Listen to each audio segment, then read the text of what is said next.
పిత పుత్ర పవిత్రాత్మ నామమున ఆమేన్.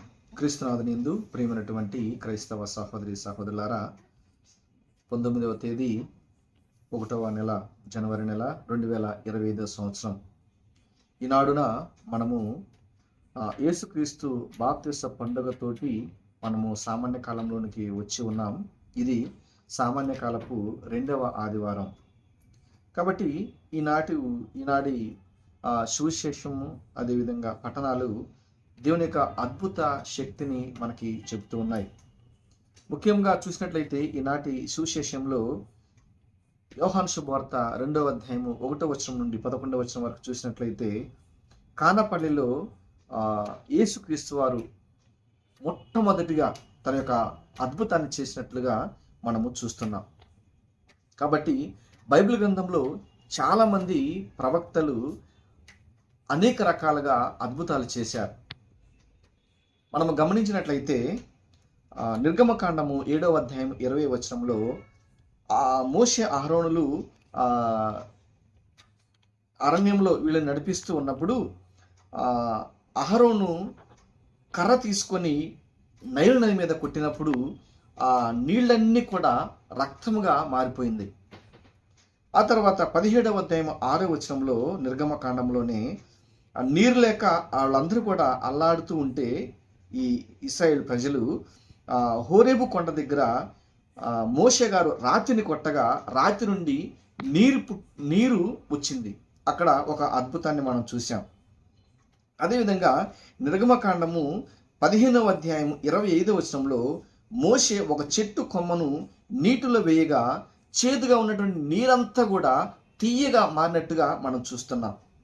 తర్వాత 2వ రాజుల గ్రంథం 2వ అధ్యాయము 14వ వచనంలో ఏలియా గొంగలితో ఎలీషా నదిని కొట్టినప్పుడు ఆ నదిలో నీళ్ళన్నీ కూడా 2 పాయలుగా చీలిపోయాయి. అదేవిధంగా ఈ యొక్క ఇశ్రాయేలు ప్రజలు కూడా నడిచేటప్పుడు 14వ అధ్యాయం 22వ వచనంలో నిర్గమకాండము సముద్రపు నీటి చెయ్యెత్తి ఎప్పుడైతే మోషే గారు ప్రార్థించారో అక్కడ ఇరువైపులా నీరు గోడగా నిలిచి ఇశ్రాయేలు ప్రజలు దాటిపోయినట్లుగా ఫిలిష్తీయులు అందులో ఫరో రాజు సైన్యం అందులో చనిపోయినట్లుగా మనం చూస్తున్నాం. ఆ తర్వాత సిరాకు గ్రంథం 39వ అధ్యాయం 23వ వచనంలో ఆయన మంచినీటిని ఉప్పు నీటిగా మార్చినట్లుగా 38వ అధ్యాయం 5వ వచనంలో సిరాకు గ్రంథము ఒక కొయ్య ముక్క చేదు నీటిని తీపిగా మార్చినట్లుగా మనము ఈ యొక్క పాత నిబంధన గ్రంథంలో అన్ని కూడా మనము ప్రవక్తలు చేసిన అద్భుతాలు నీటి గురించి మనము చూసుకున్నాం. ఈనాడు ప్రభువైన యేసుక్రీస్తు దేవుని యొక్క తండ్రి యొక్క శక్తితోటి ఈనాడున నీటిని ఒక ద్రాక్ష రసంగా ఒక మంచి అద్భుతాన్ని చేసి ఈ రోజున ఆ విందులు నడిపేటువంటి వారిని కుటుంబ సభ్యులందరినీ కూడా పెండ్లి విందు వారందరినీ కూడా సంతోషపరిచినట్లుగా మనం చూస్తున్నాం.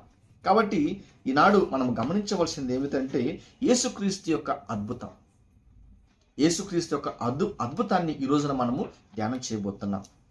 దీనికి సంబంధించినటువంటి ఒక కథను మనము ధ్యానం చేద్దాం. ఈజిప్టు దేశంలో ఒక ముస్లిం సోదరి ఆమె బైబిల్ చదువుకుంటూ ఉందంట. రహస్యంగా ఆమె క్రీస్తును నమ్ముకొని బైబిల్ చదువుకుంటూ ఉంది. ఆమె బైబిల్ చదువుకునేటువంటి సమయంలో సడన్గా ఒకరోజు వాళ్ళ హస్బెండ్ వచ్చారు, తనకు భర్త వచ్చి చూశాడు. ఏంటి నువ్వు బైబిల్ చదువుతున్నావు ఏంటని కోపంతో ఉగ్రుడైపోయి ఆమెను చంపివేశాడు. అక్కడే చంపివేసి ఆమెను పాతి పెట్టేశాడు. ఆమెతో పాటు చిన్న పిల్ల, పాలు తాగే పిల్ల, ఆ తర్వాత 8 సంవత్సరాల కుమార్తె కూడా, ఆ ఇద్దరిని కూడా ఆమెతో పాటు సమాధి చేశాడు. ఇది జనవరి నెల 24వ తారీఖు 2008 సంవత్సరంలో జరిగినటువంటి ఒక నిజమైనటువంటి గాథ, నిజమైనటువంటి సంఘటన. కాబట్టి ఆమె ఆ రోజున చంపివేయబడింది. ఆమెతో పాటు తన కుమార్తెలిద్దరిని కూడా అతను సమాధి చేశాడు. సమాధి చేసి వచ్చిన తర్వాత మా అంకులు నా భార్యను చంపాడు అని చెప్పి వేరే వాళ్ళ మీద ఆయన కేసు కూడా పెట్టాడు, పోలీస్ కేసు పెట్టాడు. వాళ్ళు విచారణ జరుగుతూ ఉంది. ఒక 15 రోజుల తర్వాత అదే గ్రామంలో వీళ్ళు నివసించే ప్రాంతంలోనే ఒకరు చనిపోయారు. చనిపోయిన తర్వాత ఆ శవమును తీసుకొని అక్కడ పాతి పెట్టడానికని వెళ్ళారు. పాతి పెట్టడానికి వెళ్ళినప్పుడు అక్కడ ఆ గొయ్యి తవ్వుతుంటే అక్కడ చిన్నపిల్ల ఏడుపు వారికి వినిపించింది. ఆ సమాధి పక్కనే వాళ్ళు తవ్వుతున్నారనమాట. ఆ చిన్నపిల్ల ఆ ఏడుపు వినిపించగానే గబగబా అక్కడంతా తవ్వి తీశారు. తీసినప్పుడు ఆ చిన్నారి పిల్ల బ్రతికే ఉంది. ఆ తర్వాత ఆ పెద్ద 8 సంవత్సరాల పిల్ల కూడా బ్రతికే ఉంది. గబగబా తీశారు. ఏమిటి ఈ ఆశ్చర్యం! ఆ యొక్క వాళ్ళిద్దరూ చూసి ఆ ఈజిప్ట్ దేశం అంతా కూడా కలవరపోయిపోయింది. వామ్ము ఏందో ఇట్లా జరిగిందని చెప్పి, దీనికి ఎవరు కారణం అని చెప్పేసానని కనుక్కొని వెంటనే అతనికి మరణశిక్ష విధించేశారు, చంపివేశారు అతన్ని. ఆ తర్వాత ఒక ముస్లిం సహోదరి నేషనల్ టీవీ అనేటువంటి ఈజిప్ట్ దేశంలోనే నేషనల్ టీవీ యాంకర్ బురకా వేసుకున్నటువంటి ఒక మహిళ ఈ యొక్క చిన్నారి బిడ్డని 8 సంవత్సరాల పాపని ఇంటర్వ్యూ చేసింది. అమ్మ, ఈ 15 రోజులు మీరు ఎలా బ్రతకగలిగారు, ఎలా ఏం తిన్నారు, ఏంటి అసలు అని చెప్పి మీకేమైనా గుర్తుందా అని చెప్పి అడిగినప్పుడు ఆమె చెప్పింది, ఇదిగో మేము మా దగ్గరికి ప్రతిరోజు కూడా తెల్లటి వస్త్రాలు ధరించుకున్నటువంటి ఒక వ్యక్తి వస్తాడు. ఆయన చేతులకి గాయాలు ఉన్నాయి, రక్తం కారుతూ ఉంటుంది. ఆయన వచ్చి మాకు రోజు ఆహారం పెడుతూ ఉండేవాడు. మా మా మా చిన్నపిల్లకి, మా చెల్లికి పాలు పట్టడానికి మమ్మల్ని లేపేవాడు. మమ్మల్ని లేపి, ఇదిగో మీ చిన్నారి పాపకి పాలు ఇవ్వని చెప్పి మమ్మల్ని లేపేవాడు. ఆ విధంగా మా చెల్లి పాలు తాగేది, నేను తృప్తిగా ఉండేదాన్ని, నేను కూడా తినటానికి నాకు ఇచ్చేవాడు అని చెప్పి ఆమె చెప్పింది. ఇది చెప్పటానికి ఆ చిన్నపిల్ల కట్టుకథ అల్లటానికి ఆమెకు అంత వయసు కూడా లేదు. అందరు కూడా నమ్మారు, విశ్వసించారు. అట్లయితే ఈయన నిజముగా ఏసే, ఆ ముస్లిమ్స్ అందరు కూడా ఈసా అలైహిస్సలాం అంటే ఈయన ఏసే అని చెప్పి వాళ్ళు ఇలాంటి గుర్తులు ఉన్నాయంటే ఆయన తప్పకుండా యేసుక్రీస్తు మాత్రమే చేయగలడు అని చెప్పి వాళ్ళు విశ్వసించారు. ప్రియమైనటువంటి దేవుని బిడ్డలారా, యేసు అలాంటి అద్భుతాలు చేయగలడు. ఈనాడు కూడా నీటిని ఒక మధురమైనటువంటి రసముగా ఆయన మార్చాడు. ఇందులో మనము గ్రహించవలసినటువంటి ఏమిటంటే, ఇక్కడ 6 రాతి బాణలు ఉన్నాయి. 6 రాతి బాణలను వాటిని తల్లి చెప్పింది, అయ్యా ఇక్కడ ద్రాక్షరసం అయిపోవచ్చింది అని చెప్పగానే, అమ్మా అది నాకేమి నీకేమి అని చెప్పినప్పుడు ఆమె వెంటనే తర్వాత తన శిష్యులతో చెప్పింది, ఆయన చెప్పినట్టు చేయండి అని. ఆ తర్వాత యేసుక్రీస్తు వారు ఏం చేశారంటే వాటి నిండా నీళ్లు నింపండి అని చెప్పాడు. 6 రాతి బాణాలకు నీళ్లు నింపమని చెప్పారు. కొంతమంది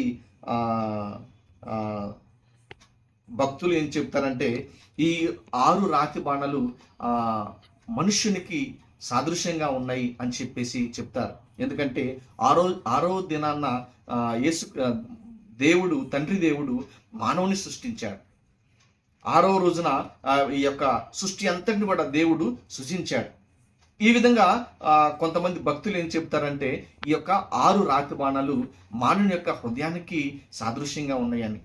రాతి గుండె, రాతి బాణాలు రాతి గుండె, రాతి గుండెను కరిగించేటువంటి దేవుడు అని కూడా చెబుతూ ఉంటారు. యెహెజ్కేలు గ్రంథం 11వ అధ్యాయం 19వ వచనము మరియు 36వ అధ్యాయం 26వ వచనంలో, నేను వారికి నూతన హృదయమును నూతన మనస్సును దయచేయుదును, వారిలోని రాతి గుండెను తొలగించి దాని స్థానమున మాంసపు గుండెను నేను నెలకొల్పెదను అని చెప్పినట్లుగా ఆ రాతి గుండెను ఆ దేవుడు తీసివేసి ఈ యొక్క మానవునికి మంచి హృదయాన్ని దయచేశారని చాలామంది భక్తులు చెబుతూ ఉంటారు. కాబట్టి ఈనాడున మనము ఆ దేవుని యొక్క వాక్యాన్ని గమనించినప్పుడు, యేసుక్రీస్తు వారు ఎక్కడ ఉంటే అక్కడ అద్భుతమే, యేసుక్రీస్తు వారు ఎక్కడ ఉంటే అక్కడ దీవెనే, యేసుక్రీస్తు ఎక్కడ ఉంటే అక్కడ ఆరోగ్యమే. కాబట్టి యేసుక్రీస్తు వారు చాలా ప్రాంతాలకు వెళ్ళారు, చాలా మందిని దర్శించిన ప్రతి వారికి కూడా వారు అడిగినటువంటి దానిని ఆయన ఇచ్చాడు. ఆయన ఎక్కడ వెళితే అక్కడ, ఉదాహరణకి సీమోను అత్త జ్వరంతో ఉన్నప్పుడు వాళ్ళ ఇంటికి వెళ్ళాడు. ఆమె చేయి పట్టగానే జ్వరము పారిపోయిందన్న సాక్ష్యం ఇచ్చింది. అదేవిధంగా లాజర్ను సమాధి నుంచి ఆయన లేపాడు, అక్కడికి వెళ్ళాడు. ఈ విధంగా చాలా అద్భుతాలు మనకు తెలుసు బైబిల్ గ్రంథంలో. కాబట్టి ఆయన ఎక్కడ ఉంటే అక్కడ అద్భుతం, ఎక్కడ ఉంటే అక్కడ కొన్ని మేలులు జరుగుతాయి. కాబట్టి ఈ రోజున నీ ఇంటికి కూడా దేవుడు వచ్చాడంటే, యేసుక్రీస్తు వచ్చాడంటే, నీ హృదయంలోని కూడా దేవుడు వచ్చాడంటే అక్కడ ఏదో కొంత మార్పు వస్తుంది, ఏదో కొంత అక్కడ మేలు జరుగుతుంది. కాబట్టి ఈ రోజున పెండ్లి కుటుంబం వారు యేసుని ఆహ్వానించారు. ఆయన ఆహ్వానించినప్పుడు అక్కడ సమస్య తొలగిపోయింది, ఆడ శోధన అనేటువంటిది తొలగించాడు దేవుడు. కాబట్టి ఆయనను మనం పిలుచుకుంటే, ఆయన మన కుటుంబానికి పిలుచుకుంటే, ఆయనను మన హృదయంలోనికి పిలుచుకుంటే దేవుడు అనేకమైనటువంటి అద్భుతాలు చేయగలడు, చేస్తాడు. కాబట్టి మనము అలాంటి యేసుక్రీస్తుని విశ్వసించిన బిడ్డలముగా మనము ముందుకు సాగిపోవాలి. యేసుక్రీస్తు వారు వచ్చి ఇప్పటికీ 2025 సంవత్సరాలు అవుతుంది. యేసుక్రీస్తు వారు జన్మించి ఇంకా మన జీవితంలో యేసుక్రీస్తుని ఆహ్వానించలేక, యేసుక్రీస్తుని పిలవలేక, మన యొక్క రాతి హృదయంతోనే, మనం కఠినమైన హృదయంతో మనం జీవిస్తూ ఉంటే యేసుక్రీస్తు వారు మన జీవితంలో ఎలాంటి మేలులు చేయగలరు, ఎలాంటి అద్భుతాలు చేయగలరు. కాబట్టి ఈ రోజున గమనించండి, మనం గమనించాలి. ఎందుకంటే ఇక్కడ దేవుడు ఏం చెబుతున్నాడంటే 2వ పట్టణంలో 1 కొరింథీ 12వ అధ్యాయము 4వ వచనం నుండి 11వ వచనం వరకు చూస్తే, కృపావరములు అనేకములు ఉన్నవి, కానీ వానిని వసగు ఆత్మ ఒక్కడే. ఆ ఆత్మ ఒకనికి వివేకపూర్వకమగు వాక్కును, విశ్వాసమును, స్వస్థపరచు శక్తి, అద్భుతములు చేయు శక్తి, ప్రవచన శక్తి, భాషలతో మాట్లాడేటువంటి శక్తి, భాషల అర్థాన్ని వివరించగల శక్తి ఆత్మ అనుగ్రహిస్తుంది. దేవుడు పిలుచుకుంటే ఇవన్నీ కూడా వరాలు వస్తాయి. కాబట్టి ఇవన్నీ కూడా ఎవరికి? నీకు నాకు వస్తాయి. కానీ దేవుడే మన జీవితంలోకి వస్తే ఇక మన జీవితంలో ఎలాంటి అద్భుతాలు వస్తాయో మనం ఊహించలేం. అలాంటి అద్భుతాలు చేస్తాడు. కాబట్టి అలాంటి భగవంతుణ్ణి ఈ రోజున మనము ప్రార్థిస్తాం, ధ్యానం చేద్దాం. నా జీవితంలోనికి, నా కుటుంబంలోనికి రమ్మని ఆ భగవంతుణ్ణి ప్రేమపూర్వకంగా ఆహ్వానిద్దాం. పితా, పుత్ర, పవిత్రాత్మ నామమున ఆమేన్. ఈనాటి సువిశేషం సంబంధించి పాటలు: కనివి నీరు గని విందు, కరుణామయుని విందు, జీవమునిచ్చే విందు, శ్రీ యేసుని శుభకర విందు, కానాపల్లిలో యేసు చేసిన అద్భుతమైన విందు, తల్లి కోరిక తీర్చిన తనయుని దివ్యమైన ఈ విందు. ఆ పాట పాడుకోవచ్చు. హల్లెలూయా గీతంలో, యేసయ్య నీ వాక్యము నా త్రోవకు దీపము, హల్లెలూయా హల్లెలూయా హల్లెలూయా. చరణంలో, నీటిని రసముగా మార్చిన యేసు మనతో ఉన్నాడు, నిన్ను నన్ను తన బిడ్డలుగా మార్చుచున్నాడు. ఆ పాట పాడుకోవచ్చు. తర్వాత, ఎంత గొప్ప దేవుడైతివి ఓ యేసయ్యా, ఎంత గొప్ప దేవుడైతివి, నీళ్లను అతి మధురమైన రసముగా మార్చితివి. ఆ పాట పాడుకోవచ్చు. తర్వాత, శుభవచనం ప్రభువచనం యేసుని సందేశం. ఇది కూడా హల్లెలూయా పాటనే. చరణంలో, గలిలయ సంద్రమున గాలిని అణచిన వాక్కు, నీటిని ద్రాక్షారసముగను ప్రేమతో మార్చిన వాక్కు. ఈ పాట పాడుకోవచ్చు. ఆ తర్వాత, ఆకాశం అమృత జల్లై కురిసింది, పాత పాట. ఇదంతా కూడా కానపల్లి పెళ్లి గురించి, అక్కడ మరియ తల్లి చేసినటువంటి మాట, యేసుక్రీస్తు చేసిన అద్భుతం గురించే ఉంటుంది. ఆకాశం అమృత జల్లై కురిసింది, ఇది చాలా పాత పాట. ఇది కూడా పాడుకోవచ్చు. కాబట్టి ఇవన్నీ కూడా మీ యొక్క గ్రామంలో, మీ యొక్క సంఘంలో ఉపయోగించుకొని, ఈ యొక్క చిన్న ప్రసంగాన్ని ఉపయోగించుకొని దీని యొక్క మేలులు అమితంగా పొందాలని మనస్ఫూర్తిగా తెలియజేస్తున్నాను. పితా, పుత్ర, పవిత్రాత్మ నామమున ఆమేన్.